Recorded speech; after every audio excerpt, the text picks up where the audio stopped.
Creo que esto se debe a que estas son organizaciones que sirven a la estructura de poder estadounidense y ambos son subornados por ellos porque obtienen su información de la CIA. Probablemente tengan, ya sabes, personas literales en el personal que son parte de USG de una manera y son sus fuentes y todo lo demás. Y lo ven como patriótico también cuando el gobierno dice que no es bueno manejarlos. De modo que no se ven a sí mismos únicamente como defensores de la democracia, sino principalmente como guardianes del Estado permanente. Y ellos absolutamente lo hacen, y tú así. ¿Crees que las agencias de inteligencia desempeñan un papel en dar forma a la cobertura de noticias? Bueno, pienso que no existen dudas en absoluto sobre esto. Algunos lugares son literalmente conocidos como portales de la CIA. No creo que nadie dude que Washington Post sea solo el lugar donde la CIA emite sus declaraciones a veces. Por cierto, es útil porque a veces la comunidad de inteligencia quiere que el público entienda algo correcto. Así que no todo es incorrecto ni toda información es engañosa. Eso es absolutamente cierto. Sin embargo, ciertamente ese es el lugar ideal para escuchar sobre la CIA. Dicen Wall Street, el diario de Wall Street también, sí es. No es para nada sutil, ni siquiera se le acerca. Lo que es sorprendente es que cualquier narrativa contraria, no hay espacio para eso en ninguno de estos periódicos. Entonces tienes a la CIA o a toda la agencia Panoply, pero actuando no simplemente como fuentes, sino como maestros, como si controlaran la cobertura. La idea es, como bien sabes, que, en mi opinión, la frase cliché más relevante es la narrativa. Es necesario que exista una narrativa. Controla la narración. Como Orwell dijo, quien controla el pasado, controla el presente y el futuro. Deben darle forma al pasado y definirlo. Necesitan su versión de la historia. Y eso es lo que estos medios de comunicación principales hacen, es tener su narración allí. Han perdido completamente la idea de decir, bueno, hay este argumento y luego hay el argumento del otro lado y quizás tener columnas competentes o intentar entender esto. Creo que hablamos la última vez que traté de obtener 700 palabras en New York Times. Llevaron mi artículo al punto de editarlo antes de eliminarlo, pero no publicarían 700 palabras de un experto. Pienso en la crisis de Ucrania que se remonta desde hace más de 30 años como yo. Diría que la mayoría de las personas que escriben para ellos no lo harán. No están interesados en ningún otro lado. Hay una narración y así es como funciona. La narración no tiene que ser creíble, por cierto. La mayoría de las veces no se cree que la rusa Warren ¿Voló el norte de la parte? La comisión Warren no fue creída por el pueblo estadounidense. La mayoría de los estadounidenses creen que hubo una filtración de laboratorio que causó la pandemia. La mayoría de los estadounidenses, supongo, creen que Estados Unidos voló Nord Stream o ya sabes, ciertamente tiene su papel en ella. Así que estas narrativas no se creen, pero compran suficiente tiempo para que la atención se desvanezca y te pones en algo más. Es solo una forma de asegurarse de que no hay necesidad de responder nada. No hay responsabilidad. De eso es lo que se trata, no convencer a la gente de historias extrañas. El único pistolero que mató al presidente Kennedy cuando todos apuntan en otra dirección y el conde de la bala dice algo más y bla, bla, bla. No, no tienes que creerlo, pero necesitas poder decir algo lo suficientemente tiempo como para que surja algo más y que dejes de hablar de lo anterior. Y es extremadamente peligroso porque lo que significa es que debajo de eso no es convencer a la gente.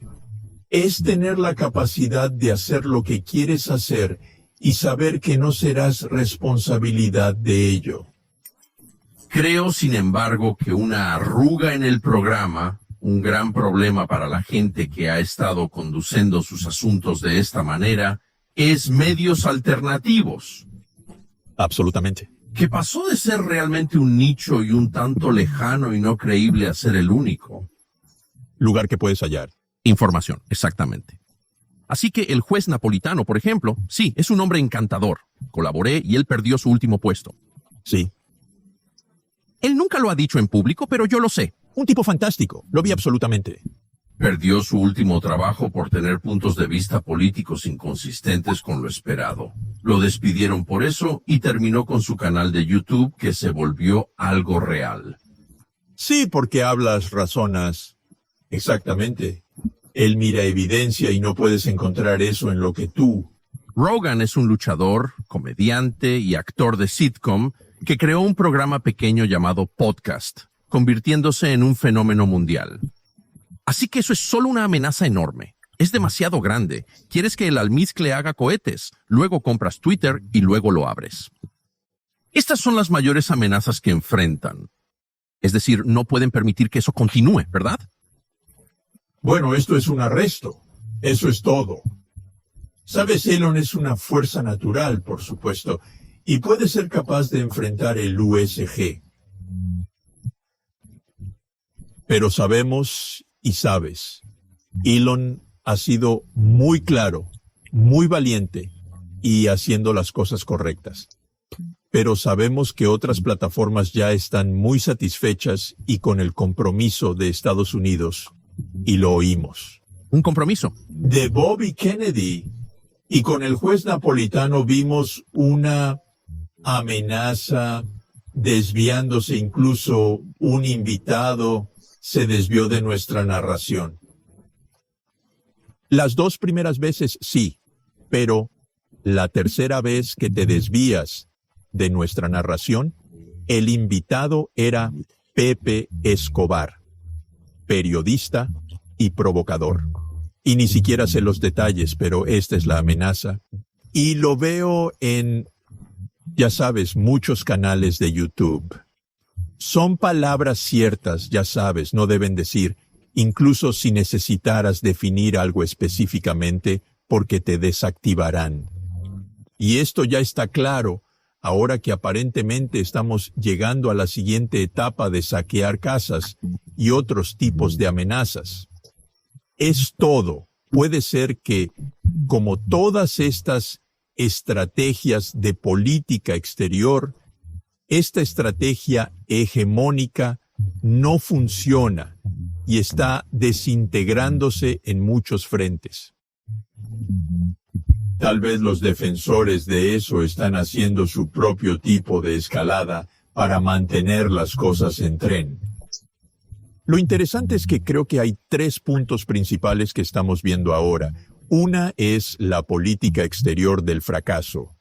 Así que no entrega, ya sea justo, injusto, correcto, incorrecto, me entiendo, simplemente no funciona.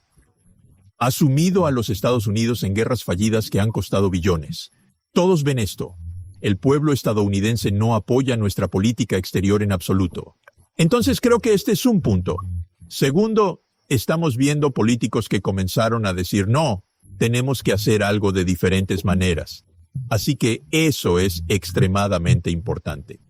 Y tercero, tenemos la verdad saliendo en este tipo de conversaciones, que incluso si los llamados medios de comunicación convencionales no lo hacen, la gente está sintonizando y están sintonizando de las aburridas narrativas de Pablum que no creen en la corriente principal. Y eso también es consecuente. Se te invitó a hablar de economía porque eres asesor económico. Sí, una vez. En un rato. Pero no pude resistirme a preguntarte sobre el estado del mundo, la economía, muchas de sus partes. Realmente estoy enfocado en la deuda de tarjeta de crédito y lo alta que está. ¿Es eso? Es una preocupación para quienes la tienen, pero ¿qué tan grande es en la salud de la economía? ¿Qué opinas de eso? ¿Por qué está tan alta? Más alta que nunca. Bueno, creo que lo principal que debemos entender sobre nuestra economía es que en los últimos 40 años hemos tenido 2 economías. Tenemos una economía de graduados universitarios y profesionales que lo han hecho bastante bien. Y hemos tenido una economía de graduados de secundaria y clase obrera que realmente han tenido un momento difícil y tienen muchas deudas y muchas dificultades. Básicamente tenemos dos mundos en nuestra nación que no se comunican claramente entre sí. Y esa es nuestra realidad económica básica y tan agradable. Entonces eso significa que sabes cosas como nosotros sabemos que, y muchas encuestas alimentan datos que recopilan esta información, lo han visto. ¿Cuántos en este país no podrían manejar una emergencia repentina de 400, ya sabes, ya sea dental o médico o de receta médica o de neumáticos de chupación? Es una gran proporción del país. Y si sabes, en mi cuello del bosque ni siquiera se conoce en cierto sentido porque, ya sabes, yo vivo en un mundo de gente que está ganando buenos ingresos y donde las cosas se ven completamente diferentes. Quiero decir, lo sé porque he escrito sobre esto durante décadas y dije, ya sabes, este es nuestro desafío y nuestro verdadero problema. No lo enfrentamos, pero esa es la realidad. Así que la deuda de la tarjeta de crédito no es la clase profesional en grandes binges. Es la gente que intenta cubrir sus vidas y no necesariamente puede poner comida sobre la mesa para la familia. No puede enfrentar una emergencia médica, de la cual tenemos un número creciente de parte de nuestra población que está experimentando eso. Y esa es nuestra verdadera situación. No nos ocupamos de ello. No hablamos de ello muy claramente. Obviamente, nuestra política se ha organizado de manera cada vez más clara a esta línea. Y la ironía es que el Partido Republicano se convirtió en el partido de la clase obrera y los profesionales se convirtieron en tú. El Partido Democrático se convirtió en el partido de los profesionales. Y eso fue una especie de volteo con el tiempo. Pero la razón es que las razones son complicadas. Pero el punto básico es que cuando estas divisiones comenzaron en la década de 1970 y luego realmente evolucionaron después de eso, nada pasó en este país. Y así los votantes de la clase obrera, que estaban votando por los demócratas en la era de Franklin Roosevelt, a través de Kennedy y Johnson, sentían cada vez más, bueno, este partido no hace nada por nosotros. Y Trump, obviamente, ya sabes, un gran inteligente político, vería su entrada en eso en 2016, entendió esa realidad y sacó a la clase obrera del Partido Democrático, básicamente. Pero la economía subyacente de eso es un país que se dispersa. Tiene muchos aspectos diferentes, pero la mayor división en nuestro país es la educación, el logro educativo, porque básicamente ese es el principio de organización subyacente de casi toda la economía, que es universidad, graduado y más. ¿Estás haciendo bien? ¿Tus ingresos están aumentando? ¿Estás disfrutando de la vida secundaria y menos? ¿Estás luchando y aparece en tantos lugares? Aparece en la vivienda, aparece en deuda de tarjeta de crédito, pero en realidad aparece en la esperanza de vida, lo cual es increíble. Existe una brecha de 8 años en la esperanza de vida entre graduados de secundaria y universidad, con vidas de 75 y 83 años respectivamente. ¿Puedes creerlo? Estas son dos sociedades diferentes. ¿Hasta cuánto tiempo vives? ¿Cómo vives? ¿Si estás saludable o no? Y esto ha estado ocurriendo durante décadas y casi comprendido y no abordado, y el sistema político más o menos incapaz de resolver nada, desafortunadamente. Es interesante, aunque tampoco le importa a nadie. Es decir, creo que estos son problemas complicados. Problemas muy complicados que sugirió. No estoy exactamente seguro de cómo resolverlo, pero sé que el primer paso es reconocerlo y preocuparme. Y discutiéndolo, discusión. Has estado en Harvard. En un mundo sí, tengo 2. Sí. Y así puedo verificar. Sé que también puedes, si no hay ninguna conversación sobre esto, que todos en el mundo en el que crecí culpan a la gente que moría antes, los odia por eso, los odia por su debilidad y su sufrimiento. Eso me parece un impulso tan feo y vicioso. No lo entiendo. Sí, es una gran observación. Ya sabes, realmente puedes cerrar la puerta y literalmente cerrar la comunidad cerrada, pero incluso si la comunidad no está cerrada, somos segregados por áreas residenciales, ciudades, sí, viviendo por alquiler, por costo de la vivienda, etc. Y así puede seguir así sin ninguna atención real. Y ciertamente creo que es correcto decir que, ya sabes, la parte afortunada de nuestra sociedad está más o menos aislada, no solo por cómo viven y dónde viven. Y, ya sabes, obtienen buenos servicios de personas que trabajan extraordinariamente duro por ingresos extraordinariamente bajos. Pero el sistema político está paralizado porque... Social. Entonces, crecimos en un país, eres un poco mayor que yo, pero vivimos en casi el mismo país. Hubo un reconocimiento de que había gente que no estaban tan bien como tú, y eso fue triste. Ahora, entre los ricos, solo percibo culpa racial. No veo ninguna culpa económica en absoluto. Pienso que, ya sea que creas en el capitalismo o en cualquier sistema, y aún siento pena por aquellos endeudados con tarjetas de crédito. No veo nada de eso. No, esto es, creo que es exactamente correcto. Es otra parte que no está en nuestra discusión, nuestro discurso. Creo que es correcto decir que básicamente, ya sabes, el sistema político realmente no quiere abordar nada de esto, porque es complicado, y que tienes que pagar soluciones de una manera u otra. Nadie quiere pagar por nada.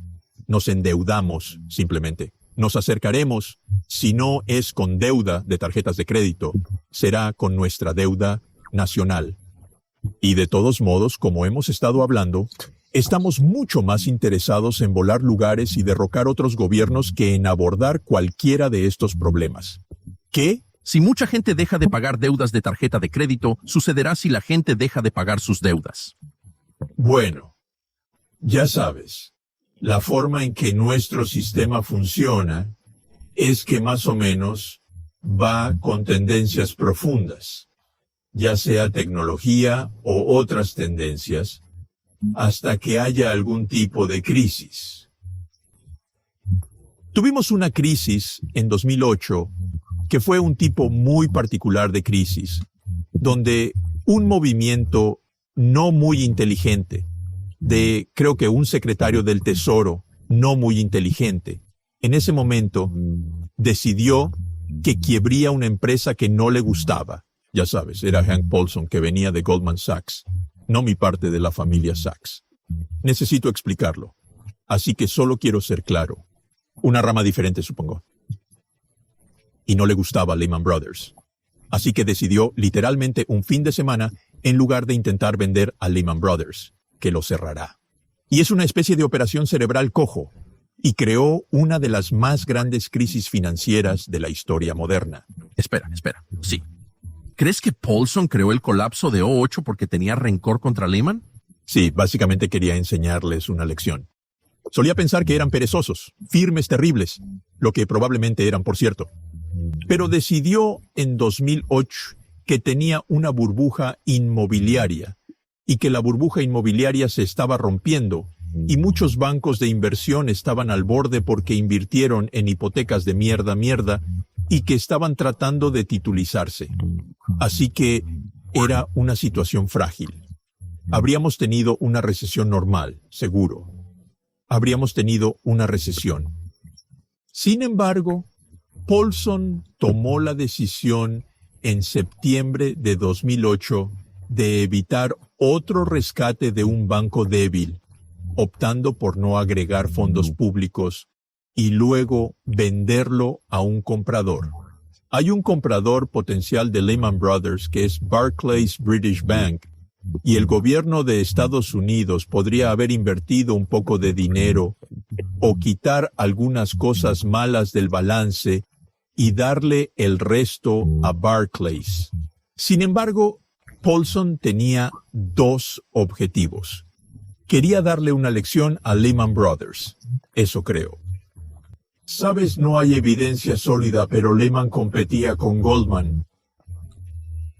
Y pienso que estaba esa parte personal de lo que sé, además de las intenciones de Paulson. Bueno, querían mostrar al mercado que podían ser firmes y permitir que el mercado decidiera el resultado final. Entonces él dijo, no vamos a hacer ninguna reparación para que Lehman entre manos de otra persona. Vamos a dejarlo cerrar, dejarlo quebrar. Esto ocurrió el 14 de septiembre de 2008. Y cuando los mercados abrieron al día siguiente, desencadenó una de las más grandes crisis financieras de la historia en realidad. ¿Por qué? Si nunca.